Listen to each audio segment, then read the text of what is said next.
تاجیکستان بازداشت ایدیبک مردان را که در شبکه‌های اجتماعی با نام باختری صحیفه دارد تصدیق کردند. یک منبع در دادگاه شهر باختر روز 13 فوریه بر علیه آزادی گفت ایدیبک مردان به استفاده زورآوری نسبت به نماینده حاکمیت متهم دانسته می شود. کدکس جنایتی تاجیکستان برای این اتهام تا 37,000 سوم جریمه و یا تا 2 سال زندان را پیش بینی کرده است. در دادگاه شهر باختر بر علیه آزادی گفتند قرار برای حبس باختری هنوز ماه سپتامبر سال گذشته در غیب او صادر شده بود.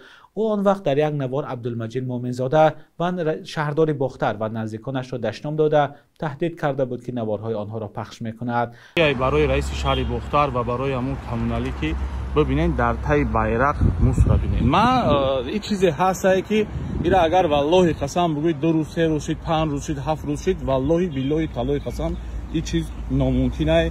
اگر رئیس شهر باختر اینقدر اگر غمخوری برای این ملت این دولت کنه، اگر یعنی برای وعده‌اش اگر که مقصد وفا میکرد حتی همین را توضیح کردگی نیست. ببینین همصحبت ما در دادگاه شهر باختر گفت بعد پخش آن ویدیو ایدیبک مردان از تاجیکستان رفت ولی با درخواست دادستانی قرار حبس او از سوی دادگاه صادر شد. ایدیبک مردان بعد بازگشت به تاجیکستان دستگیر شد. افزود منبع ما در دادگاه شهر باختر نظر پیوندان باختری به اتهام معلوم نیست. ایدیبک مردان در شبکه‌های اجتماعی بارها از مقامات تاجیکستان ستایش کرده به مخالفان حکومت در اروپا حمله‌های لفظی میکرد، اما این بلاگر 3 سپتامبر سال گذشته برخلاف عادت نه به مخالفان حکومت بلکه به شهردار باختر و رئیس ولایت ختلان تاخت.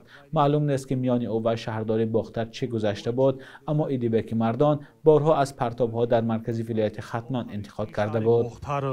نمیدونم اینو کجا را نگاه میکنن که احوال شهر بی درونی شهری باختر